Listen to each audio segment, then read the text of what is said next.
Assalamualaikum warahmatullahi wabarakatuh. Alhamdulillahilladzi wassala rasulahu bil huda liyukhrijan nasa minadh dhulumati ilan nur. Asyhadu an la ilaha illallah wahdahu la syarikalah wa asyhadu anna Muhammadan abduhu wa rasuluh alladzi la nabiyya ba'da amma ba'd. Pertama-tama marilah kita sama-sama panjatkan puji serta syukur kehadirat Allah Subhanahu wa taala karena berkat kudroh, iroda, serta inayahnya kami dari kelompok 2 bisa mengerjakan tugas presentasi untuk memenuhi tugas akhir semester pada mata kuliah Islam Disiplin Ilmu.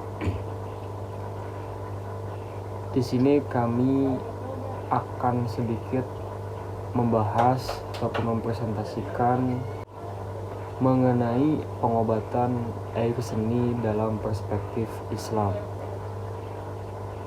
Tentunya ada beberapa masalah ataupun rumusan-rumusan masalah yang kami ambil.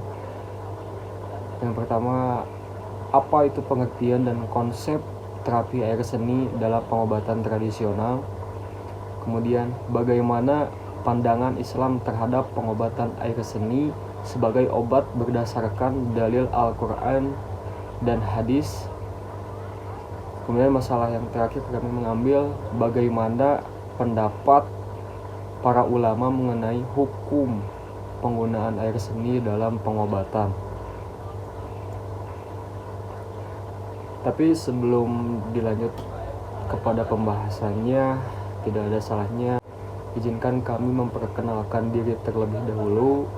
Perkenalkan, nama saya Muhammad Naufal Hibatilah dengan NPM 225201889 dan juga rekan kelompok saya. Perkenalkan, nama saya Muhammad Alvin Taulani dengan NPM 22520304. Perkenalkan, nama aku Sri Lianti dengan NPM 22520403.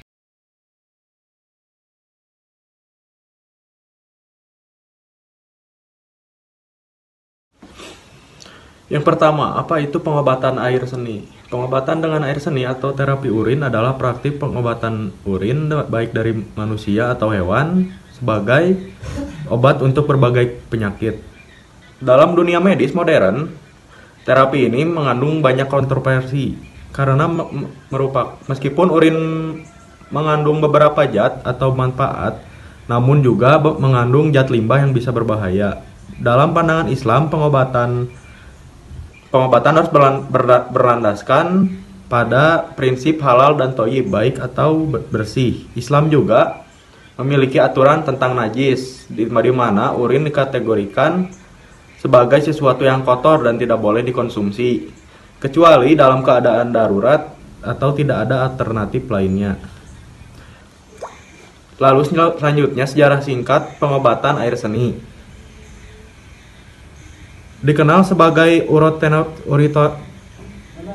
urinoterapi, telah dikenal sejak zaman kuno dan dipraktikkan berbagai budaya. Di India kuno, praktik ini tercatat dalam teks Ayurveda bernama Damar Tantra, di mana urin tersebut atau sifambu dan dikenal dan dianggap memiliki kekuatan penyembuhan. Di Tiongkok dan Mesir kuno, air seni juga digunakan dalam pengobatan tradisional, termasuk untuk mengobati luka atau penyakit kulit. Di Roma dan Yunani kuno, urin dianggap untuk keperluan medis maupun kebersihan seperti untuk membersihkan luka dan bahkan untuk pembersih gigi. Pada abad pertengahan, penggunaan urin dalam medis lebih difokuskan pada diagnostik melalui praktik uroskopi. Dokter menganalisis warna, bau, dan bahkan rasa urin untuk menentukan kondisi kesehatan pasien. Meskipun penggunaannya sebagai obat berkurang dengan berkembangnya zaman, minat terhadap urinoterapi muncul kembali di abad ke-20. Salah satu tokoh yang mempopulerkannya adalah W. Armstrong, yang judul bukunya yaitu The Water of Life, yang mengklaim berbagai manfaat penyembuhan dari terapi ini. Hingga kini urinoterapi masih dilakukan oleh sebagian pengobatan alternatif. Meskipun tidak diakui secara resmi oleh dunia medis modern karena belum adanya bukti ilmiah yang kuat mengenai manfaat kesehatannya. Lalu ada sifat dan kandungan urin. Dalam buku Pintar Terapi Urin dipaparkan beberapa zat yang ada dalam manfaatnya. Yang pertama, aglutin dan prestipin memiliki efek menetralkan polio dan virus. Yang kedua ada antioplaston mencegah secara selektif pertumbuhan sel-sel kanker tanpa membahayakan pertumbuhan sel yang rusak.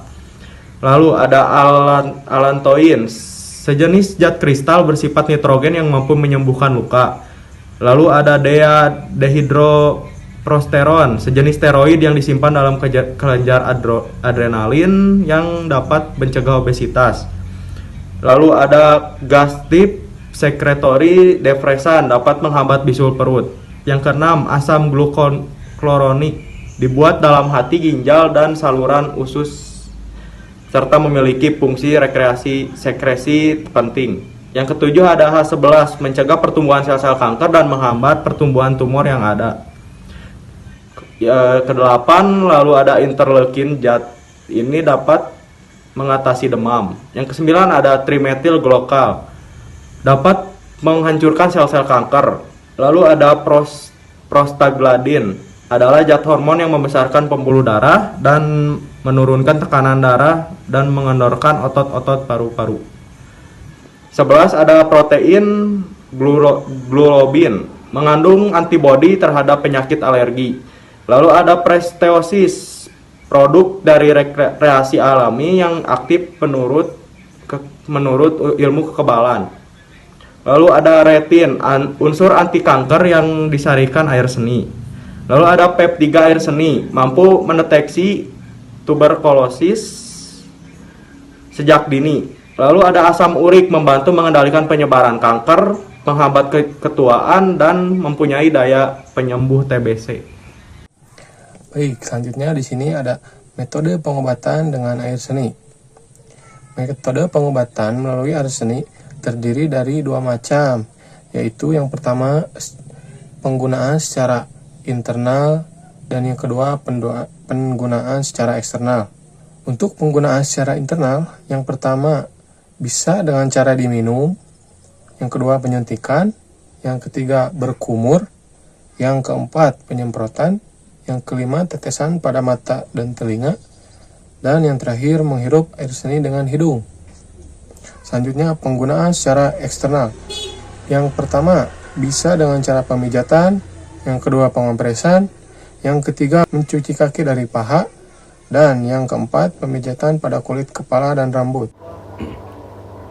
Mengenai landasan najisnya air seni, di sini kami merujuk atau mengambil rujukan dari hadis riwayat Muslim nomor 284. Anna Arabiyan bala fil masjidi faqama ilaihi ba'dul qaumi faqala Rasulullah sallallahu alaihi wasallam da'awhu wa la tuzrimuhu qala falamma farghada'a bidawi min ma'in fasabbahu alaihi, yang artinya suatu saat seorang Arab Baduy kencing di masjid.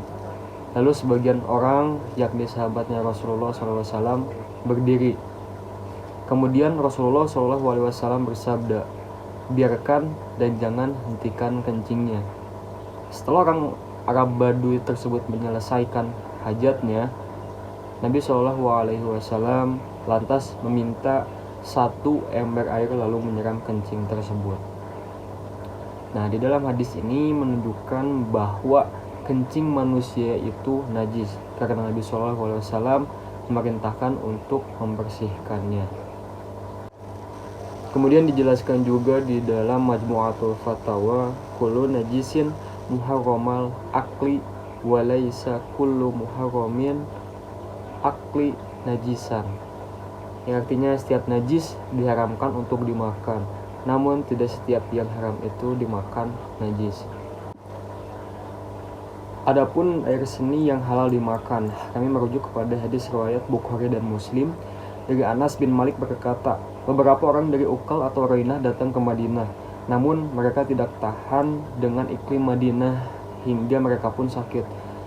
Beliau lalu memerintahkan mereka untuk mendatangi unta dan meminum air kencing dan susunya.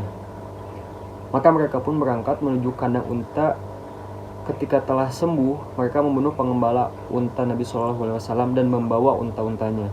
Kemudian berita itu pun sampai kepada Nabi SAW menjelang siang. Maka beliau mengutus rombongan untuk mengikuti jejak mereka. Ketika matahari telah tinggi, utusan beliau datang dengan membawa mereka. Beliau lalu memerintahkan agar mereka dihukum. Maka tangan dan kaki mereka dipotong, mata mereka dicongkel, lalu mereka dibuang kepada pasir yang panas. Mereka minta minum namun tidak diberi. Hadis tersebut menunjukkan bahwa air kencing unta itu tidak najis, karena Rasulullah SAW memerintahkan Urayinin yang terkena sakit untuk berobat dengan meminum air susu dan air kencing unta. Beliau tidak akan menyuruh untuk meminum sesuatu yang najis. Adapun air kencing hewan-hewan lain yang boleh dimakan juga tidak najis, dengan mengkiaskan atau menganalogikan pada air kencing unta. Inilah yang jadi pendapat Imam Malik, kelompok ulama salaf, terus Imam Ahmad, sebagian ulama Syafi'iyah, Ibnu Khuzaimah, Ibnu Munzir, Ibnu Hibban. Sedangkan Imam Syafi'i itu sendiri dan jumhur menyatakan najisnya kencing dan kotoran setiap hewan yang haram dimakan. Ibnu Hajar sendiri lebih cenderung pada pendapat yang menyatakan najis. Selanjutnya ada fatwa ulama tentang hukum berobat dengan minum air kencing manusia. Ada pertanyaan yang ditujukan pada Syekh Muhammad bin Ibrahim Al-Syekh Mufti Kerajaan Saudi Arabia di masa silam. Ada seseorang yang telah minum air kencingnya sendiri selama 80 hari. Apakah boleh berobat dengan yang haram seperti itu? Syekh rahimahullah menjawab, tidak boleh berobat dengan menggunakan yang haram. Tidak ada obat dalam suatu yang haram. Diharamkan berobat dengan sesuatu seperti yang ditanyakan, karena dalam hadis disebutkan, berobatlah wahai hamba Allah, janganlah berobat dengan yang haram. Juga disebutkan pula, sesungguhnya Allah menjadikan obat pada umatku bukan yang diharamkan padanya.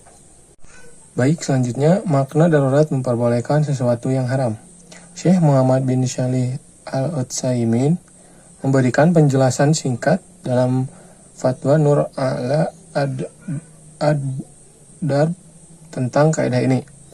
Kaidah ini bermakna jika seseorang berada dalam keadaan darurat untuk menerjang yang haram untuk menghindarkan diri dari sesuatu mudarat atau bahaya, sesuatu yang haram akhirnya menjadi sesuatu yang mudah atau boleh. Adapun berkaitan dengan berobat, sebagian orang menyatakan termasuk dalam kaidah ini sehingga dipahami oleh berobat dengan sesuatu yang diharamkan jika dalam keadaan darurat. Pemahaman seperti itu sebenarnya keliru karena berobat tidaklah bisa menghilangkan darurat secara yakin.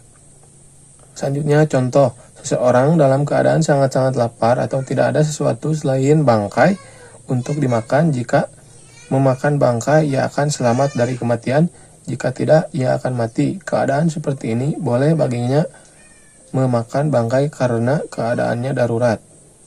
Di sini aku ingin menjelaskan tentang keadaan darurat yang memperbolehkan sesuatu yang terlarang.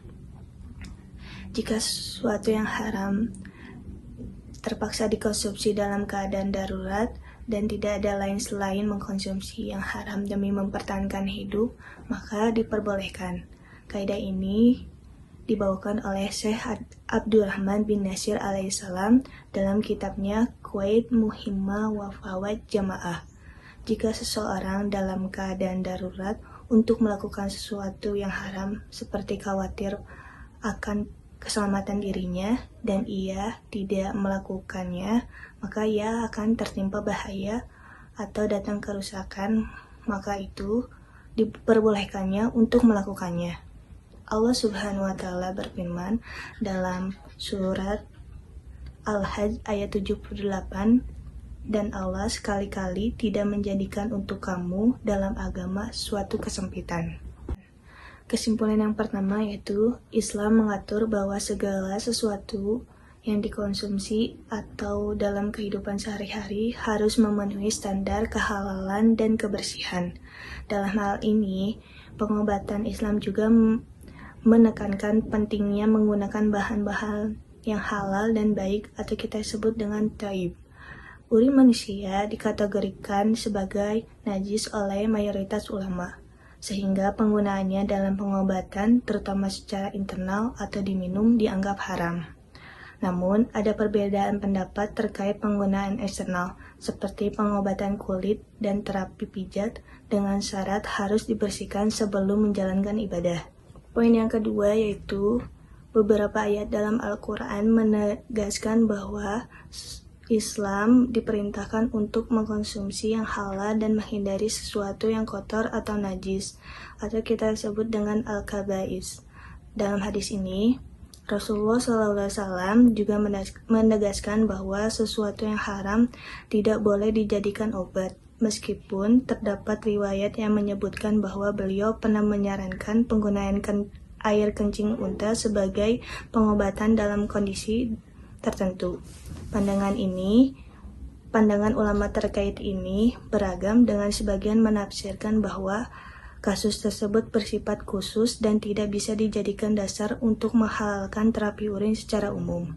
Poin yang ketiga yaitu dalam Islam terdapat kaidah ad-darurat tubihul al-mahzurat atau keadaan darurat yang memperbolehkan hal yang terlarang. Oleh karena itu, jika tidak ada alternatif obat lain yang lebih besar dan efektif, serta ada bukti ilmiah bahwa terapi urin benar-benar diperlukan untuk menyelamatkan nyawa atau mengobati penyakit serius, penggunaannya dapat dibolehkan dengan batasan tertentu.